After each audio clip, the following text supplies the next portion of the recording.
Hey Wargamers, Doug here from 2+ Stuff, and in this video we're going to talk all about the Start Collecting Gloomspite Gitz box. So we're going to review what the box comes with, do a deep dive into the actual War Scroll so you know exactly what the units do, and then we'll have a discussion about the value of the box, where to go with army building and things like that to kind of put this starter set into more context of the army. So let's go ahead and dig in. In the Gloomspite Gitz Start Collecting box, you will receive 1 Loonboss, 3 Rockgut Troggoths, 10 Cave Squigs, and 2 Squig Herders. Now, when this box first was previewed and then ultimately obviously released, there's a lot of mixed reaction regarding it because there's a few things going on. One, you get 2 battle line, which is the Squigs. If they are taken with the Loonboss as your general, they do become battle line. So you get a leader, 2 battle line, and then some big stompy guys, which does introduce you to list building. But it doesn't seem super like new player friendly because really, if you know much about Gloomspite Gitz at all, you're going to need wildly different things to make this an actual army. So it's a very interesting spot for starting new people at. That being said, all of these sculpts are brand new. When the Battle Tome came out, they did release a whole bunch of models with it for the Gloomspite Gitz, and all of these are brand new sculpts, and they are beautiful models. So to kind of explain what I mean by the mixed reactions, we're going to move over to talking about the War Scrolls, and of course, we'll start with the Loonboss. And here we are. He has a movement of 5, wounds 5. Again, these guys are very, very tiny and squishy. Bravery 5 and a save of 5 up. Very easy to remember there.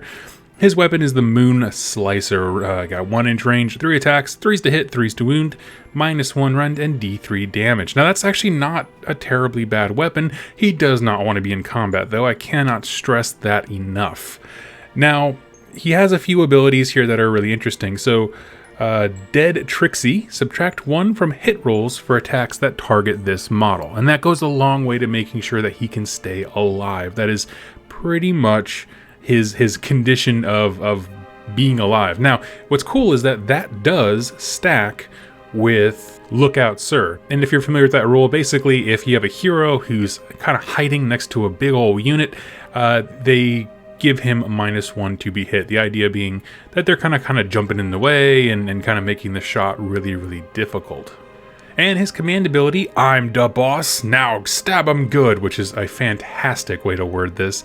You can use this command ability at the start of the combat phase. If you do so, pick 1 friendly Moon Clan Grot, that's very important to our discussion, unit wholly within 12 inches of a model with this command ability, or 24 inches of a model with this command ability. That is your general. So if he's your general, pick a unit wholly within 24 inches. If the unmodified wound roll for an attack made by that unit in this phase is 6, that attack inflicts 1 mortal wound on the target in addition to any normal damage. The same unit cannot be picked to benefit this more than once. Okay, makes absolute sense. Now here's the thing about that War Scroll.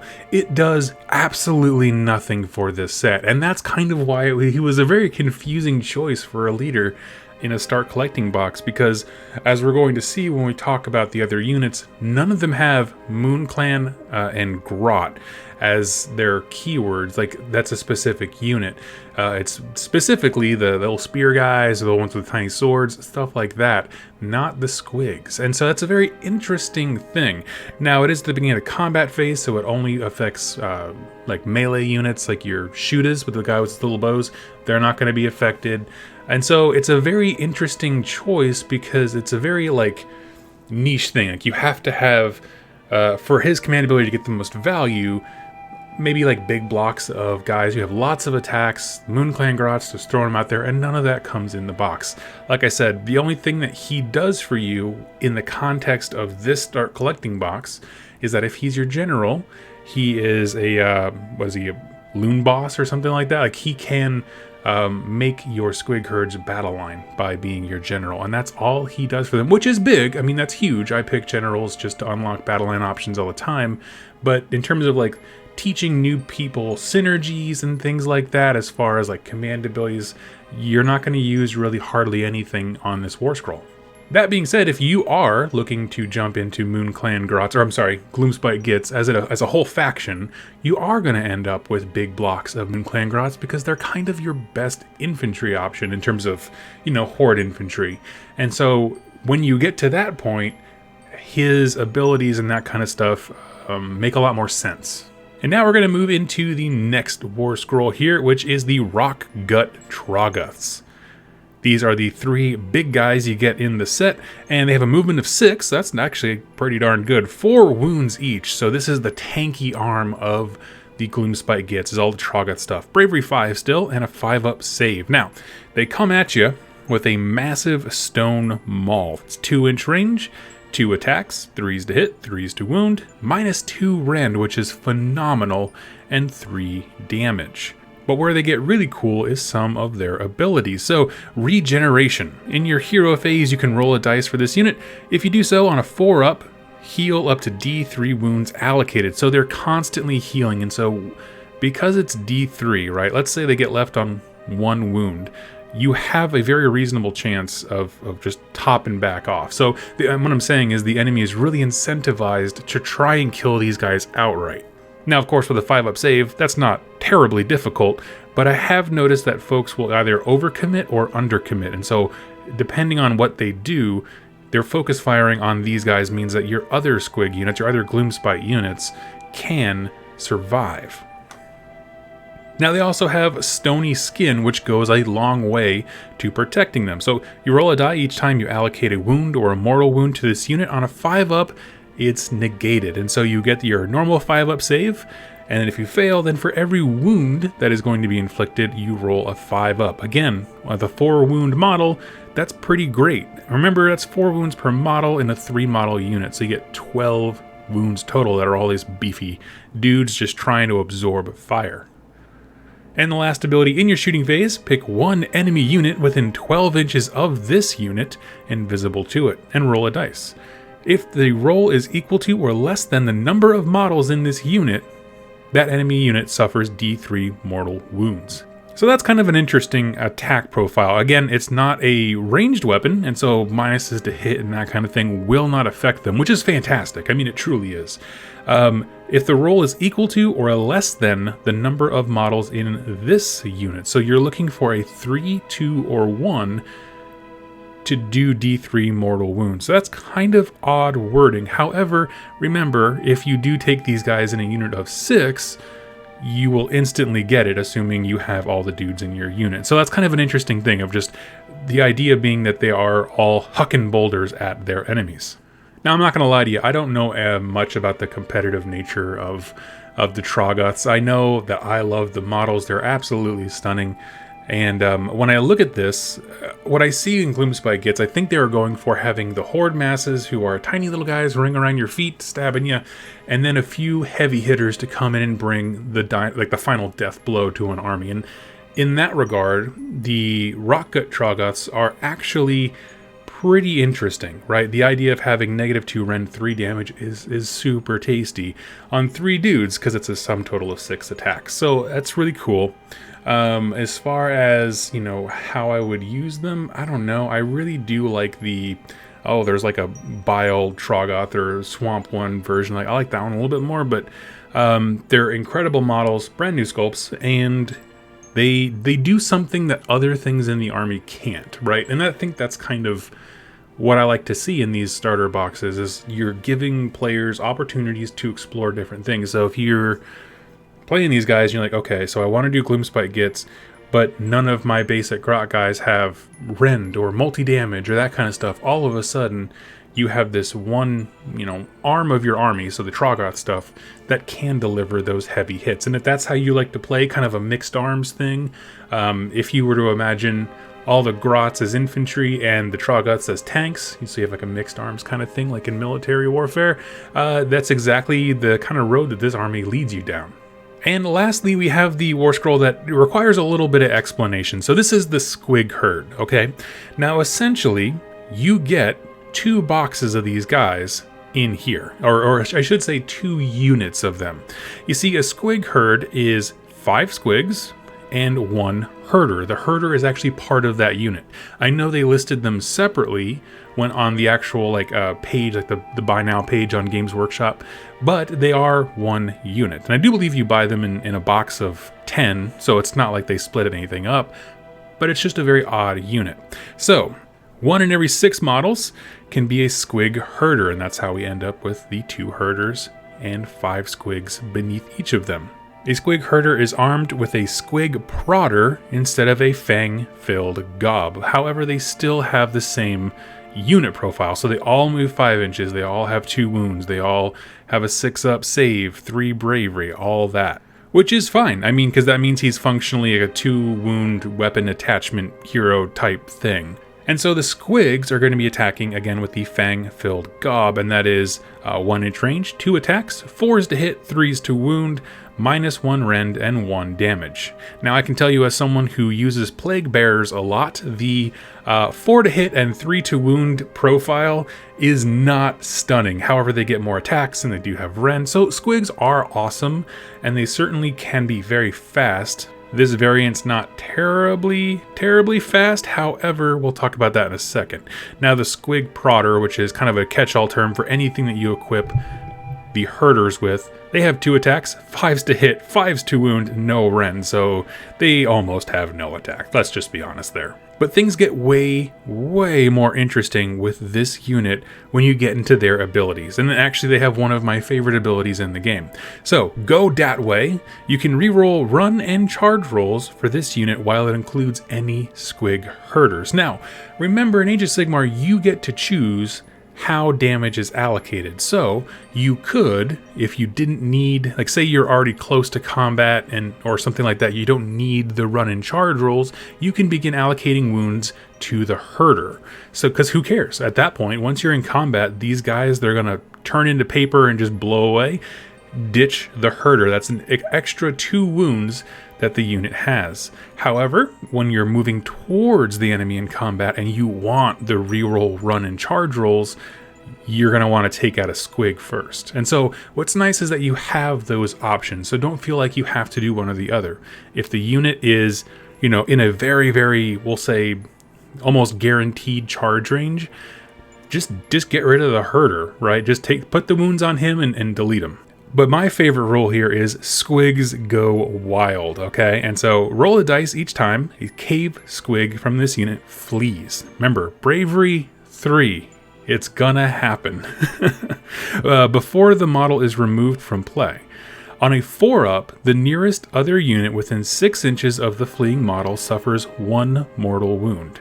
If 2 or more such units are equally close, you can pick which one suffers. Now, what's important to note here, it does not say enemy unit. On a 4-up, the nearest unit within 6 inches of the fleeing model.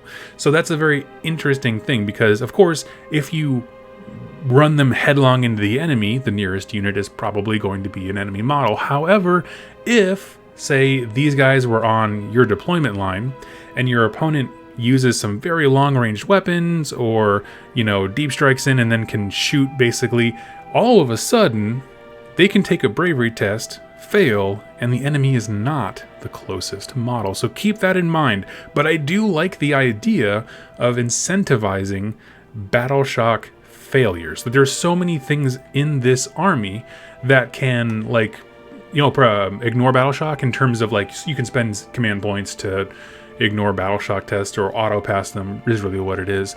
But having a reason to have a big mob of dudes who don't want to is actually a very interesting idea that I really do like. And I like that kind of mechanic when it comes to the battle shock phase. I wish there were more units that did more interesting things within that phase of the game.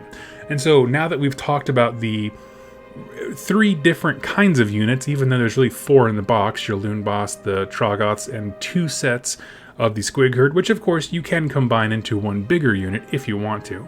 We're going to move into talking about the value of the box based on what we just discussed. So putting it all together, to be perfectly honest with you, this is an extremely hard faction to jump into. I would say it's better than Skaven is right now in terms of, you know, if you're brand new to the game, you see these models you like and you just want to jump headlong into that army. it is kind of a difficult one, and part of that is because they have such a deep toolbox. Like, there's so many different kinds of units, and many of them are horde based, or at least better in large numbers, and so it's a lot of purchases. And with these review videos, the reason I never give a grade or a rating or anything like that is because it's not about judging how good of a box it is. It's about asking the question, okay, Games Workshop said this is the place to start collecting. How well does it serve the purpose of bringing new players in, right? And what's the value of that? Whenever I end these videos, I ask two questions, and that is, do the models in this box represent the faction? So, like, aesthetically, if I like Gloomspite Gitz, am I going to like the rest of the line? And the second one being, are these models useful if I'm going to be playing that faction? And so this is an interesting box because it's kind of all over the place. Like, there's just so much to it. The leader does absolutely nothing, like we said before, when it comes to the keywords and his abilities. He's just kind of there. But the fact that he is just there lets the two Squig Herds become battle line, which I actually like the idea of a start collecting box having a hero and two battle line and a something else, to allow people to start learning about list building, and that's something that as a new player you have to learn at some point. You have to start engaging with that, and so this is a fantastic way to do that. That being said, the units they chose that are your battle line, I don't see Squig Herds a whole lot. It's not that they're a bad unit, it's frankly, a lot of people don't want to fail battle shock tests, which is where a lot of the possible damage output comes from them. If somebody wanted to start Gloomspite Gitz, this is definitely not a bad way. They're all brand new sculpts, they're not going anywhere. I like the Troggoths, and I actually like the Squig Herd quite a bit because I am somebody who likes having meat shields, basically, right? You get a big Squig Herd and you run them forward, okay? And then let's say you put those two small units together, okay? And so now you have a 12-man squad. And they're running forward. Well, now you can take out one of the Squig Herders when you start allocating wounds, because you only need one of them to make the entire unit re-roll as like run and charge rolls or something like that. And all of a sudden you just ram them as hard as you can, as fast as you possibly can into the enemy, and then you just forget about them. That's their whole point, right? They are a screen. And so when I think about that kind of play, one thing I do suggest you check out is the Loonboss on Cave Squig. We'll pull up his profile here just to show you. Now, of course, I want to make it very clear, he does not come in this set. This is just a suggestion that I have. And the real reason I suggest it is because, one, he's a little bit faster than the Loonboss on foot, so if the Squig Herds are going to be re-rolling run rolls and that kind of stuff, he can reasonably keep up with them. Now, also, he has this really cool thing of Let's Get Bouncing, which is all friendly Squig units wholly within 12 inches of that model, meaning this model who used the command ability, at the start of the phase can move an extra 3 inches in that phase. Now, that is a really interesting thing because, one, it's just some form of synergy with the Squig Herd that you already have. I don't know why he was not the hero in that box. He at least does something for the rest of the faction, or rest of the set of models, I mean. And so that's kind of an interesting choice, but I do like him. So if you are someone who either you just bought this box, first of all, awesome choice. It's a super cool army. Like, they're very flavorful. I love like the dark macabre humor to it. The thing is though, with this particular set, to get the most value out of all the models in there, you are going to have to make some additional purchases, which turns some people off. The truth is, it's called a start collecting. It's not called an army starter, that kind of thing. And I think that's why they call them that. Now, the truth is, you could go the other way, right? Let's say you're not into the Squigs. Totally fine. I would say keep your Loonboss guy and start buying Moonclan Grots by the droves. By that I mean it's just the basic stabby infantry dudes. They're not special at all, but when you start stacking buffs on them, like the command ability from the Loonboss you get in this set, they can swing above their weight class. Now, if you have them surging forward, you can say like flank from the sides with the Squig Herds. You can make things happen, but my point is setting reasonable expectations. This box will require you to buy more things to make the stuff in it, to really engage with the stuff in it, I think is probably what I want to say. So, answering my two questions, like I said before, my two questions I always ask for these things. Is this a good starter set for the faction, right? For Gloomspite Gitz, well, I don't, if I'm being perfectly honest with you, I cannot imagine a perfect starter set for them. And that's because there are 3 totally different arms of the army in this one battle tome. You have all the Moonclan Grot stuff, of which this is a lot of it, right? It's 3 of the 4 units you get. And then you also have the Troggoths, which is its own business, and they can run just Trogs if you want. And then there's also the Spider Fang, which make no appearance here, but it is a big part of that battle tome. And then some of the coolest models, I think, in that range. And so there's just so much that unless they did a start collecting Trogs, a start collecting Moonclan, a start collecting Spider Fang, which, I mean, why not? I can't really imagine one box kind of representing all the things that Gloomspite Gitz has to offer. Now, as far as do the models here represent aesthetically what the faction is like, with the exception of Spider Fang, like that there's nothing here that represents them, I would probably say yes. You get some cool Moonclan Grots, you have some little stabby hero, you have unit attachments like the Squig Herders, that kind of thing, and the Squig models are amazing. Like, if you see this box on the shelf and you're like, those guys are awesome, I want some, you will find a whole bunch of really cool sculpts for everything there. There's all different kinds of squigs and cavalry, and there's different cool little heroes if that's what you like. The Loonboss is the look you like. There's a whole bunch of heroes called the Gabapalooza that are just super fun looking models. And then if you like the Troggoths, there's other kinds of those too. And so if you like it, there's much more to go. However, when it comes to starting an army for this faction, this is a strange box, but like I said, I can't think of what a perfect one would be. When you sign up for playing Gloomspite Gitz, you're playing a horde army. And so the reason that that's important is because no small starter set is going to give you everything you need for a good jumping off point to get into this. Now, one thing I do recommend actually is if you keep an eye out, you can still sometimes find the holiday bundles, which is kind of like a start collecting, but like a lot of extra stuff thrown in that Games Workshop does during the holiday seasons, around Christmas and that kind of stuff. So keep an eye out, because if they have a holiday bundle of Gloomspite Gitz there, those tend to be extremely good values, because all of a sudden the cap on what they can put in there value-wise goes up, and so as a horde army, you get more stuff, and that's what you need. You always need more stuff. It's not a box that I would quickly point people to. If they like the aesthetic, first of all, that's awesome. There's a lot of things to love about it. You just have to know that this is an army that is horde-based. You will have to make a lot of purchases to be able to play like 1,000 or 2,000 point game. And it's not doing the best competitively, but again, if you're a narrative player, that doesn't matter. They can do very well for themselves when you're not hyper-focused on the top tables. So anyway, friends, those are my thoughts on the Gloomspite Gitz Start Collecting box. It's a mixed bag. It really is. It does have some really cool, well, first of all, incredible models, all new sculpts, and some cool units that I personally like that you don't see very often on the table. However, it comes at the expense of you're not really teaching new players synergies and how units work together, because none of them really do. And I think that's kind of a shame. So anyway, tell me your thoughts down below. Now let me ask you this. If you are a Gloomspite Gitz player, please, because I don't know the faction and it's a huge faction, in the comments down below, just list off what you would purchase from here. If somebody was brand new and they were like, I have this Start Collecting box and my battle tome, what would you suggest they do next? And whoever has the best and most helpful comment, I'm going to pin it to the top. Thank you all so much, and happy wargaming.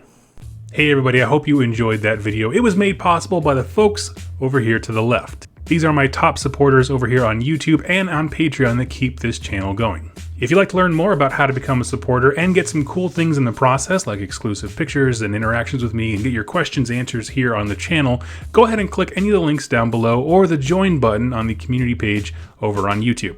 Regardless of your choice, I wanted to thank you so much for joining me with this video, and I look forward to seeing you in my next one. Happy wargaming.